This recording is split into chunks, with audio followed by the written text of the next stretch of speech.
Today, I'd like to share with you a problem-solving method you've probably never considered before. Back in a moment.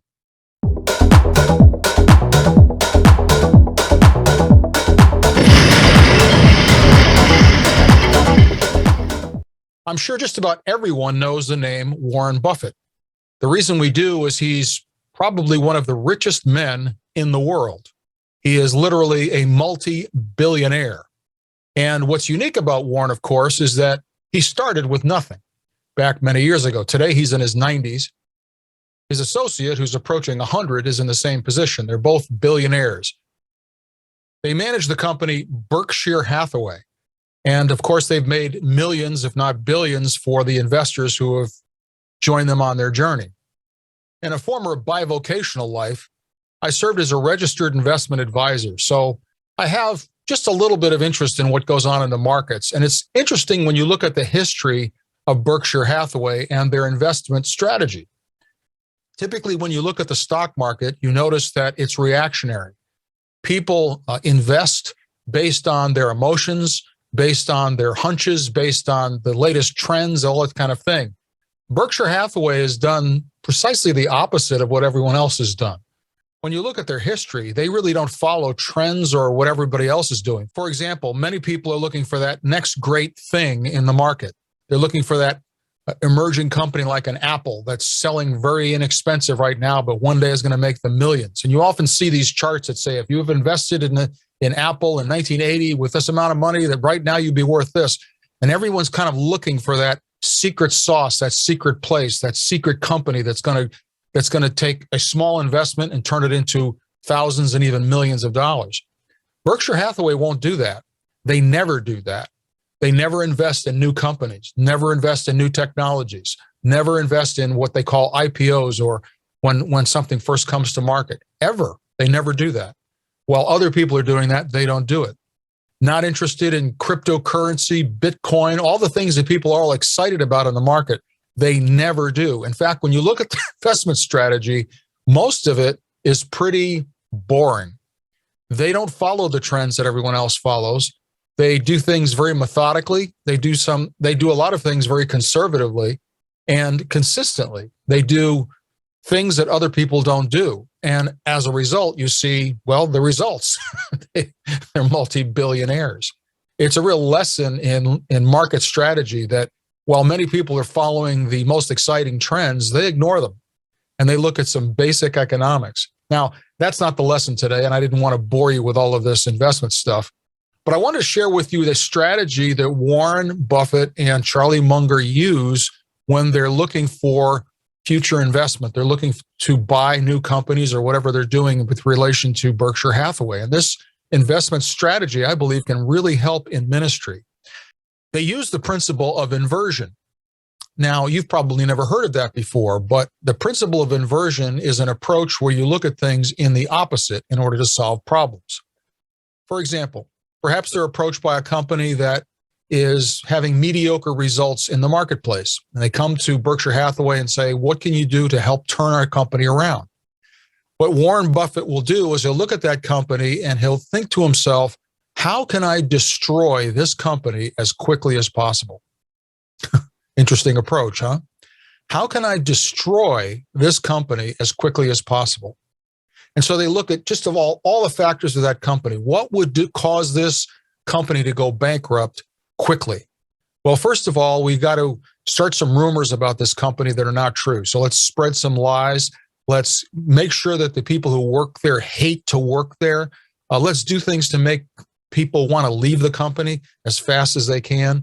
Let's do things that are dishonest. Let's just get rid of the top products that we have in that company. Let's start producing things that no one wants. They look at it completely in the opposite direction. How can we destroy this company as quickly as possible? Then after they've done that, they look at the 2 or 3 or even 4 things that are the top ways to destroy that company, and then they invert those conclusions. So let's just say that one of those conclusions was the best way to destroy this company is make the people who are working there hate to work there. And what they do is they say, okay, now to turn this company around, we need to create environments where People who work there love to work there. What do we do in this company to make the top leaders and the people who work for this company absolutely love coming to work? And so they come up with strategies. Maybe they increase bonuses, or they change their 401k dynamics, or they make the environment itself a lot easier to work with. They provide better furniture to sit on. Whatever it is, they come up with solutions that are going to make employees enjoy going to work. They go through all those inverted conclusions, and then they make changes in that company, and then they turn the company around by doing that. So what does that have to do with your ministry? Well, let's apply the same principle to the challenges that you're facing right now. Maybe you can look at any aspect of your ministry and look at particularly those aspects of your ministry that are mediocre, where you're not really happy with the results you're getting. Let's use the inverted principle and see where it takes us. For example, let's look at your children's ministry. Maybe you don't have one, or maybe you have one that's really not very effective. How can you destroy your children's ministry as quickly as possible? What would cause people to never want to bring their children to your church? What would cause your children's ministry to shut down and maybe even close your church? Well, probably if you had teachers that had a bad moral reputation, that would definitely destroy your children's ministry. Let's have programs that kids hate to work on. Let's do things that have nothing to do with where kids are at. And again, you could go through all of the negatives that would cause children's ministry to fail quickly. Once you've ascertained what those 2 or 3 things are, do the exact reverse. So we get children's workers who've maybe had a background check. We find programs that we know that children are going to love. We create situations where kids love to come to church. So we go through all of these negative factors and invert them in a positive way, and then begin to apply that to the church. Now, you can take this inversion strategy and apply it to virtually every aspect of your church. Perhaps your church is not growing. You're not reaching the lost. You're not having any kind of evangelism strategy. So let's look at the evangelism strategy. How can we make sure that our church closes tomorrow? What can we do to make sure that our church never has any impact on our city whatsoever? What are some of the strategies that would ruin our church right now? Well, first of all, we never share the gospel. We never encourage people to evangelize. We never hand out any literature. We make sure that there's never any literature available about being born again. We don't talk about being born again. We don't do anything in the community whatsoever to tell people who we are, what we're doing. We can go through all of these various things. What's going to close the church quickly? Let's have a bad reputation in the community. Let's not pay our bills properly. We can go through all of these super negative things. What would close our church the fastest way possible? And when you find the top 3 things that would ruin your church, you invert them. You do the exact opposite. What would give your church an incredible reputation in your community? What would cause your community to take notice of what you're doing? How will you serve the community in a way that they know that you really love the Lord Jesus Christ and that you are willing servants to that community? What can we do to produce literature that is going to share with people how to be born again in a simple, in a way that they're going to be able to understand and appreciate? What can we do to make visitors welcome? How can we change the preaching style so that we're sharing about being born again or having altar calls? Whatever your particular solution is the exact reverse of what it would take to destroy your church. Now, this inverted principle is really unique because you can apply it to virtually every aspect of your ministry.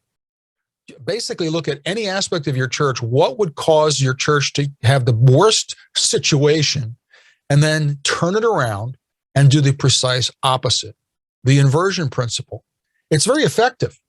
It's not only effective in investing, but it's an effective way to approach life in general.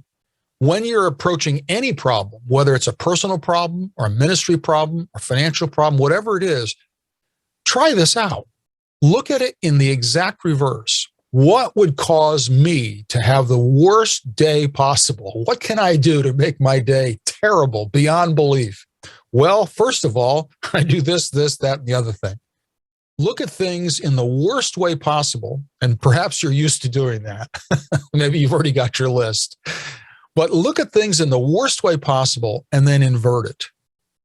As a challenge, you're going to find that you get solutions to problems you've never considered before, because we're used to thinking in a mediocre way. We're used to thinking about problems and saying, there's just no way to solve this problem. We've been doing this forever, and we keep trying harder. Usually when we approach problems, the way we do it is we just keep trying harder, doing the same things over and over again and getting the same results. We go nowhere. In fact, that's the way that Apple turned their company around. They actually use that phrase, think differently. They began to think differently about problems and solutions. So I want to challenge you today to think differently about your ministry. How can you turn things around? You can apply this virtually in any area of your life. If you're having issues in your family, how can you turn things around? You're having financial issues. How can you turn things around? Look at any aspect of your life. Obviously, ministry is what we're focusing on today. But look at the precise opposite and get ruthless about it. Look at it really in the super negative way. What can we do to destroy my family? How can I destroy my church? How can I ruin my future? How can I ruin my finances? Really look at that as opposite as you possibly can, and then invert it. You're going to find that solutions come your way that you've never considered before. I think we can learn something from Warren Buffett. Here's a man who I don't know if he's a Christian or not, but perhaps has a principle that can help the church be more effective in reaching lost people and growing in the community. I hope this has been of some help to you. It's not really long today, but I hope that this one principle will help turn your life and your ministry around. Whatever the struggle that you're facing right now, God wants you to succeed. He doesn't want you to fail. He doesn't want your church to go down. He doesn't want your finances to be destroyed. He wants exactly the opposite. Before we go, as you know, I end each podcast with a quote, especially for you. So this one comes from Warren Buffett, who said, "The most important thing you can do if you find yourself in a hole is to stop digging." And as a bonus, here's another. I insist on a lot of time being spent almost every day to just sit and think. That is very uncommon in American business. I read and think. So I do more reading and thinking and make less impulse decisions than most people in business. I do it because I like this kind of life. This seems to fit well into the life of a minister, doesn't it? Until next time. Hey, before you go, can you please leave me a comment, like, and subscribe? I would greatly appreciate it.